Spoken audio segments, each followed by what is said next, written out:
I was really pleased to be a part of the Gift Tea project here on the Hoo Peninsula because it gave me a real insight into what green infrastructure is.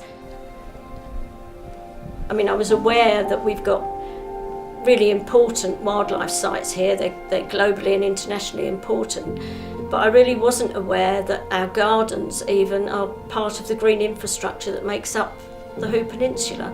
I knew about the farmland and woodlands, obviously, but to find out that your own garden is just as important was really amazing for me.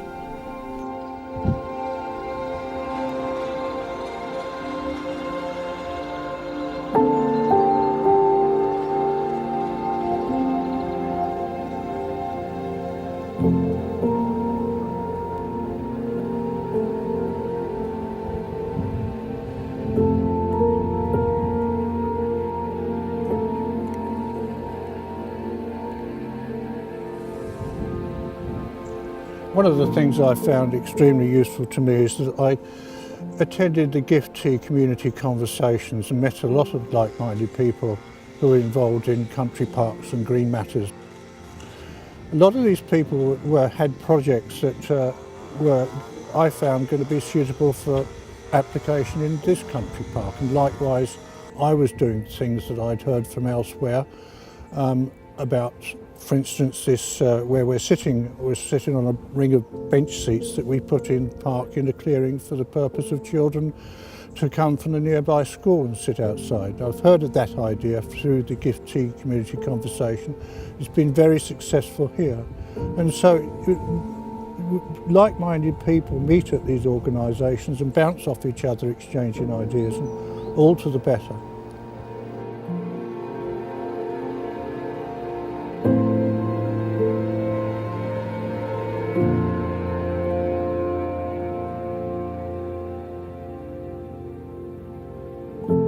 The RSPB is the biggest conservation charity in Europe. Much of its focus is in nature reserves around the United Kingdom, and here in North Kent and on the Hoo Peninsula in particular we have 2 nature reserves of local, national and international significance.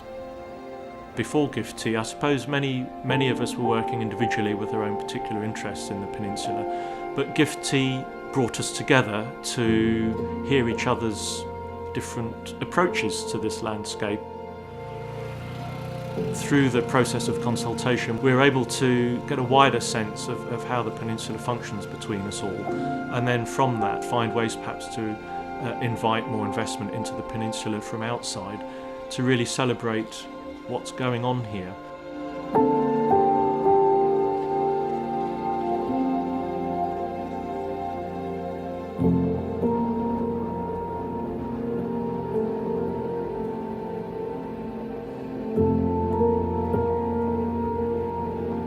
Perhaps one of the best things it's delivered is a collection of maps which show right up to date the land use of the Hoo Peninsula, so that there's a huge will to make more of the peninsula and for people to be able to come and see the estuary, the wildlife, really connect with its human history. This mapping will help us to look at where we're best placed to perhaps invest and take this forwards.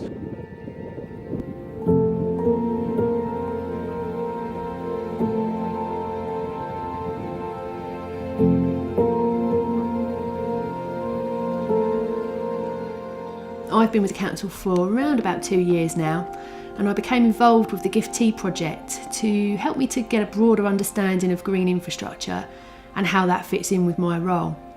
What I've found with Gift-Tea is that it really enables me to be more aware of other projects with similar objectives, and that really helps to influence my decisions when I'm undertaking planning and projects. When we talk about green infrastructure, we often think about green spaces and parks, but green infrastructure can encompass much more than that. Sustainable drainage, for example, can in effect reduce the risk of flooding caused by surface water runoff, as well as offering other benefits in terms of improved water quality, biodiversity and amenity.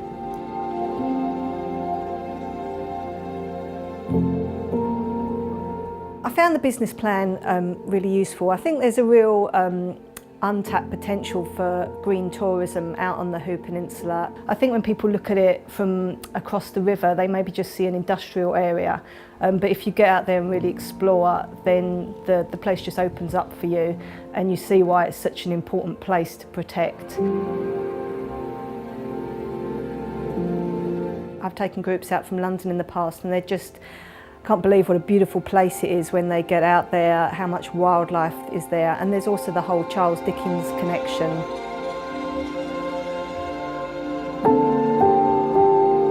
There are some really interesting ideas in this business plan that I look forward to developing with other partners in the future.